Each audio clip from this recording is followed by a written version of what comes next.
All right, what's up, guys? First off, I'm gonna go ahead and say that I'm sorry for not getting out a video on Wednesday's card. I didn't do a video on it because I wasn't gonna be able to watch it because I was at work at the time since it was an early morning card, and I didn't really see a point of breaking it down when I couldn't watch it, and I wasn't gonna be able to do an after video on it. I haven't really watched the highlights on it either, so if there's a fight on there that I should definitely check out, let me know in the comments, and I'll go ahead and watch it. Let's go ahead and just go to tomorrow's card. I'm honestly super pumped for it. A Conor McGregor fight is always a special moment. It's not the best card on paper, but there are a few interesting fights that I'm really looking forward to. And I think the card in general will be awesome and probably one of the more memorable cards this year, as most Conor McGregor fights are. First fight is Amir Albizi versus Zalgiles Zugimagilov.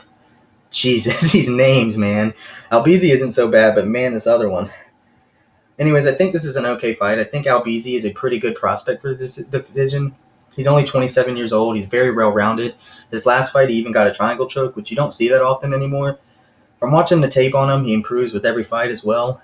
Zumagilov isn't a bad fighter either. He has a few decent names on his record as well. If you click on his name, he beat, I know he beat Ali Bagatinov, who actually fought Demetrius Johnson for the title. He beat Tyson Nam, who's a decent fighter.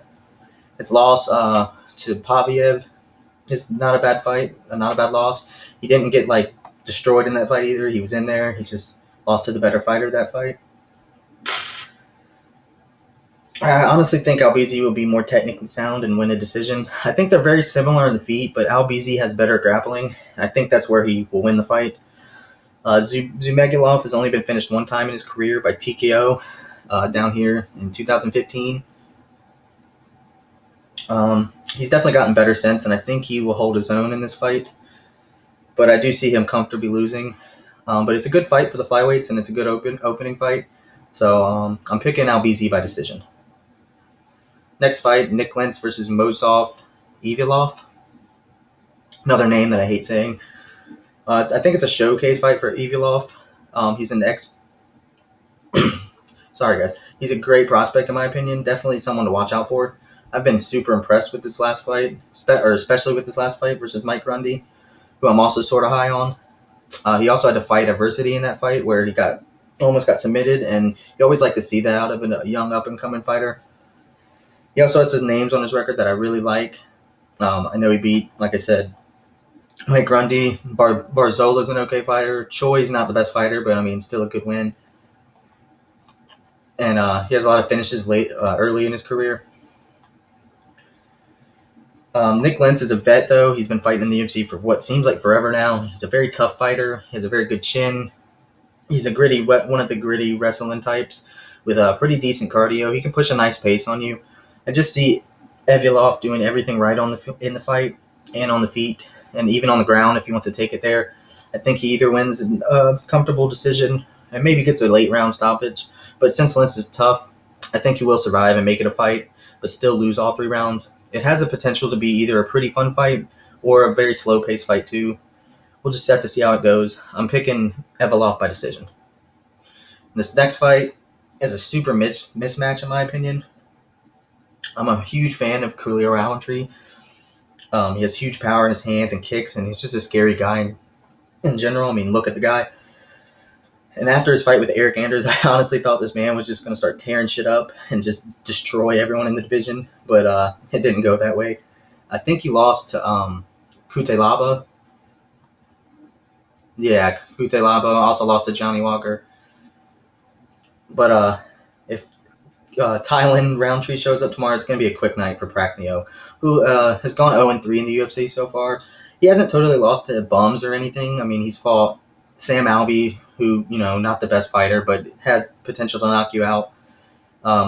Ankalaev, who's dark horse in the division, I think will be a future champion. So, nothing wrong there. And Mike Rodriguez, who is, has power, definitely can finish you. My problem with him is his shin is shaky at best. And for being a striker like he is, it doesn't bode well for him against Roundtree. I think it's going to be super dangerous. I think Khalil gets to finish inside the first and maybe even inside 2 minutes. I expect a quick and brutal fight in this one. I don't think Prachnio's chin's going to survive Khalil's punches. I'm picking Roundtree by first round knockout. Next fight, Sarah McMahon versus Juliana Pena. I actually don't hate this fight at all. What makes it a good fight is they're both very similar, and that's why it should be an interesting fight. Sarah McMahon is a silver gold medalist, which we all knew that. She's been kind of a disappointment in the UFC.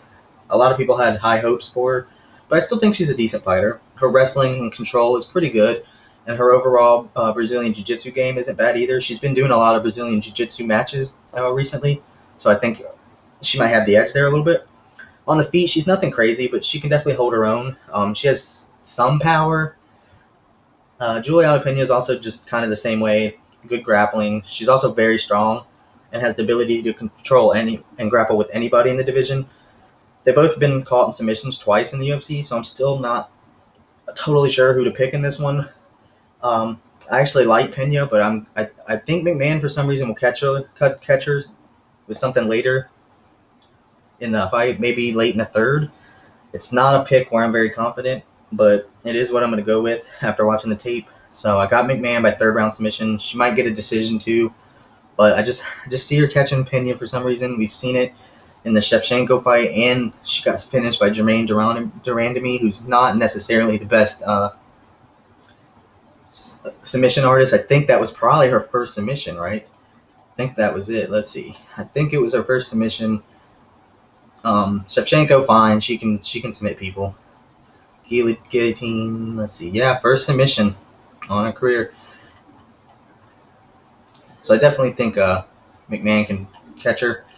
I'm picking her by third round submission. I wouldn't be surprised if it goes decision, but I just see her catching her with something. I don't know what. Maybe an arm triangle. McMahon seems to like the arm triangle, but definitely a decent fight, and could be a good grappling fight. They could both go back and forth. I don't see either of them really having a big edge. But yeah, McMahon by third round submission.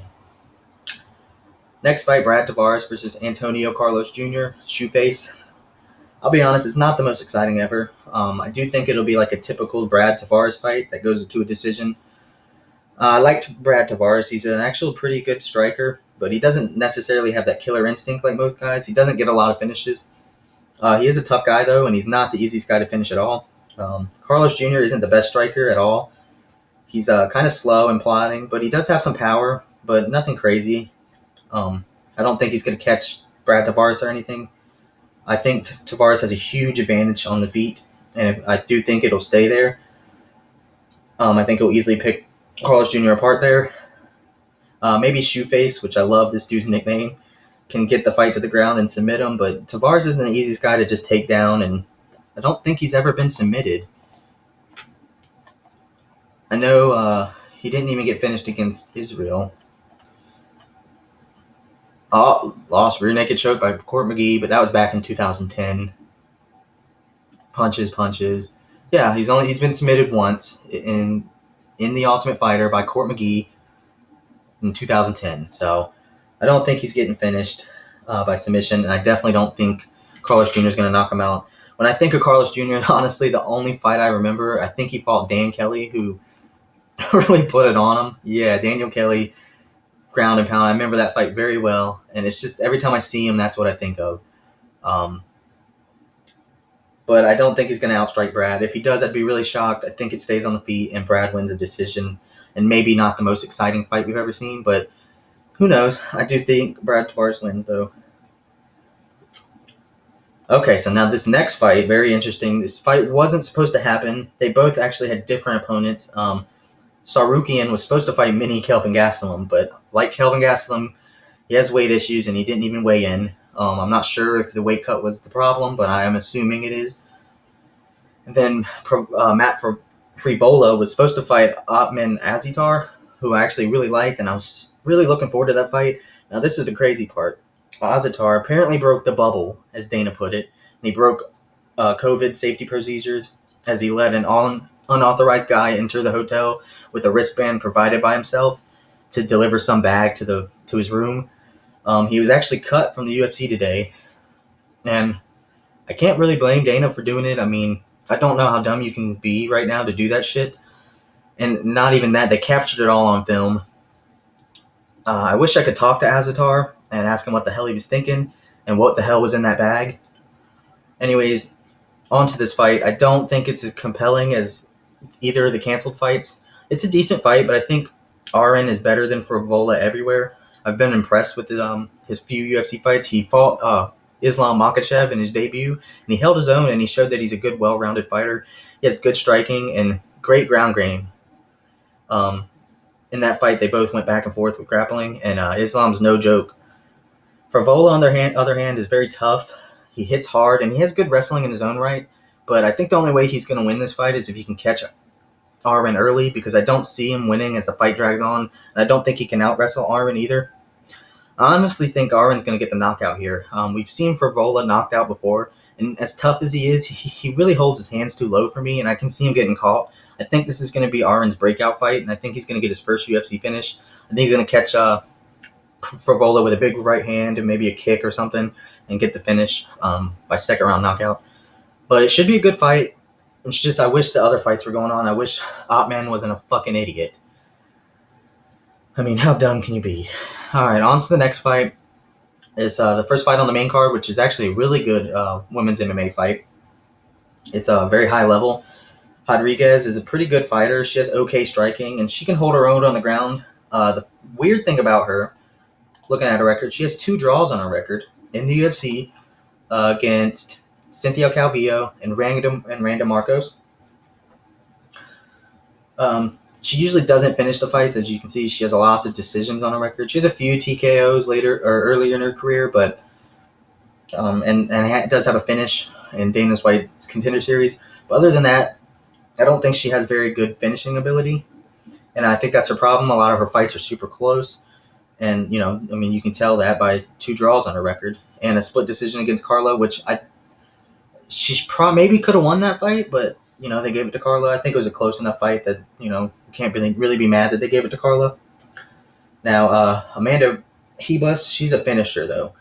She has 2 UFC finishes against Paige Van Zandt and Emily Whitmire, and she has a big fight where she beat Mackenzie Dern up.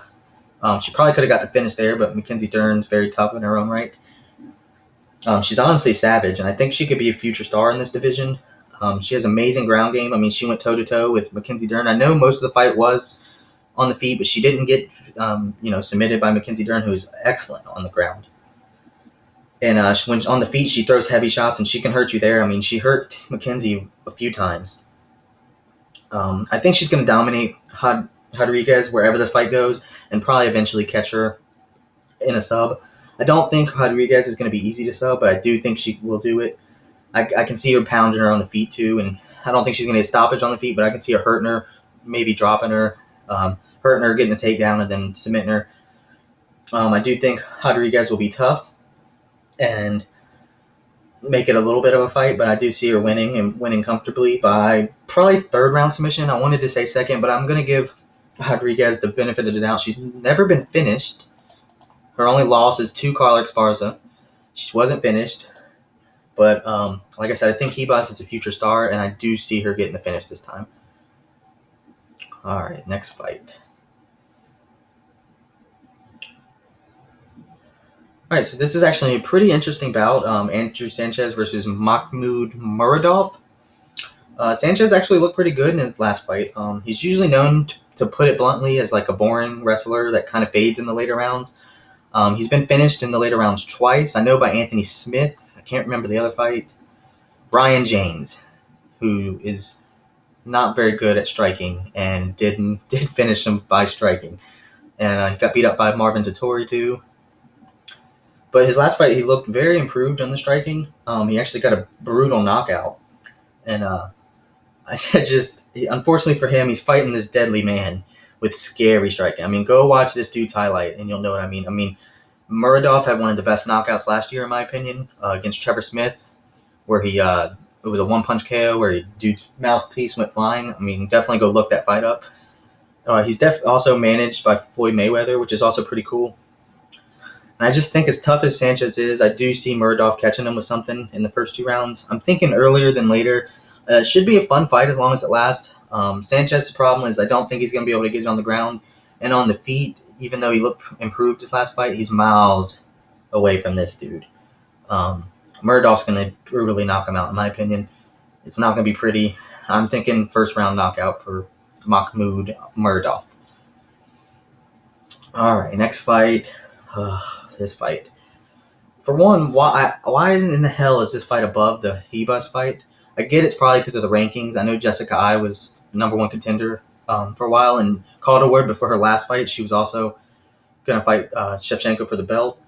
I'll be honest, guys, I do not like Jessica Ile's fighting style. She might be the nicest girl in the world, but I find her so boring with limited skill set, and I honestly can't believe she was number one in the division at one point. She does have decent boxing, I guess, and she's pretty tough, but other than that, she's not that great of a fighter. And on top of it, she's kind of cringy. I don't think Calderwood is anything special, but she has potential to be deadly on the feet. She has great elbows and knees and good straight punches. I think she's levels above eye striking wise, and I do see this fight as playing out as just a striking fight. I don't think it will go to the ground at all, which I don't think that bodes well for Eye. I think Calderwood's number one problem is the mental game, and if she can clear that up, then there's no way she's going to lose this fight. Maybe if she shows up lackluster, I can point fight her to a decision, but I just don't see it happening. I think Calderwood's going to pick her apart on the feet. She might even hurt Eye a few times. Unfortunately, I don't think there's going to be a finish. I'll give credit where credit's due, and Eye is tough, and she can survive damage. Plus, if I got head kicked like she did against Shevchenko, I would probably retire and never show my face again. So props to her for coming back after that. But I do have Calderwood winning, and it's probably my most confident pick of the night. I do suck at picking women's MMA fights, so we'll see how it goes, but I'm going to take Calderwood by decision. All right. So first of all, this fight is so damn good. The co-main event versus Dan Hooker versus Michael Chandler. I think it's a perfect first fight for Chandler's debut. There's no way this is going to be a boring fight, and I love the clash of styles. It's kind of like a striker versus grappler, but they can both do both of them. They're both well-rounded. They can strike and grapple. Chandler's definitely a top 5 or top 10 lightweight, and I've always thought that, even watching him in Bellator.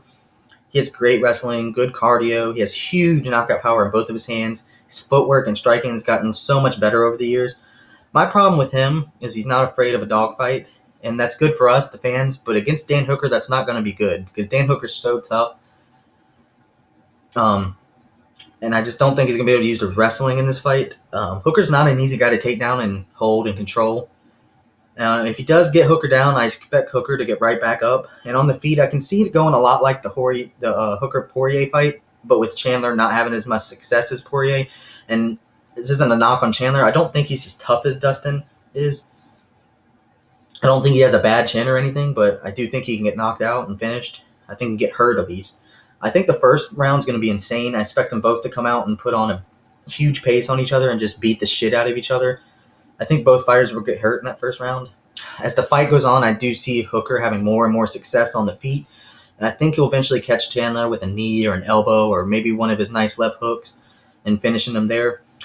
Maybe a late second round or early third round. I do believe Chandler shows up and gives a great effort, and it's going to be a great fight. I think it's my pick for a fight of the night probably. It's definitely super interesting for the division. I just think Chandler's going to be a little too much for him on the feet. I do think Chandler can hurt Hooker, but man, Hooker's so tough. I can't see him getting finished. His only time being finished, he got finished by Barbosa on the feet, but it was accumulation of strikes to the body, and he showed his heart in that fight too. I don't see Chandler being able to hurt him enough to finish him, and I don't see him being able to wrestle with Hooker. I even think Hooker can get a submission. I mean, he's very good off his back and good with his guillotines. I don't know. I think it's a very good fight. Definitely my pick for fight of the night, but I do have Hooker winning by third round knockout. I think he's just going to catch him with something, some way in the fight. I don't see Chandler hurting Hooker enough to get the finish. If it does go to decision, I think Hooker will win by not point fighting, but hitting him more. And it's definitely going to be a good fight. Maybe even a Hooker Poirier too. I just think Chandler's not as tough as Poirier is. And it is cool that Hooker and Poirier are fighting on the same card, because that was such an amazing fight that I'd love to see them fight again. And now the main event. Now, before I even start talking about this, I am going to be honest with you guys. I'm going to be super biased in this fight because Dustin Poirier has been one of my favorite fighters for the longest time. I love his story and how he carries himself. He's probably one of the more humble and likable fighters in the UFC. I also like how he never gives up and how he's able to pick himself up after a loss. He's one of the best fighters at doing that. He's one of the more exciting fighters in the whole sport, too. You never want to miss a Dustin Poirier fight. He's not afraid of getting hit and having a war, which we all love. But I do think that can get him trouble versus Conor. I mean, Conor is one of the more scariest fighters in the whole UFC history. He has so many tools, and yeah, he has tremendous power and all, but it's his accuracy and precision that gets people. I do think he's going to hurt Dustin in the first round, and Dustin's going to have to survive, which I do think he has the ability to do that. I mean, the boy's tough as hell. I wouldn't be surprised if he gets Dustin out of there really early. I definitely don't think it'll be the 60 seconds like he's predicting, but I could see a first round knockout for Conor. I mean, it could be a repeat of the first fight, but I do think it's a way different fight than the first fight. I mean, Dustin has improved so much. Conor too. Conor has improved, but I think Dustin has improved more than Conor. And I think Dustin will survive the first few rounds and then put it on Conor. I hope he fights smarter than he does in previously fights.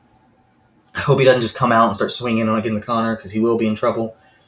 Dustin has very good technical ability. He has great hands. His defense has gotten so much better over the time. I mean, I used to dislike watching Poirier fight as a fan because he would just go for it. Now he's more technically sound defensive wise, and his footwork has gotten so much better over the years. His footwork is beautiful. I think he can wear down Conor and get a late finish. I also want to say that everyone hates on Conor's cardio, but his cardio isn't as bad as people make it out to be. It's not great, but it's definitely not the worst cardio I've ever seen.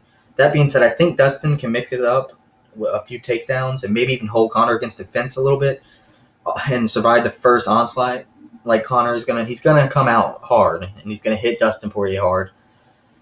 I do think as the fight goes on, Conor will get tired though. It's just the way he fights. I mean, he's gonna get tired, and I think he will wilt under Dustin's pressure. Dustin's not gonna get tired.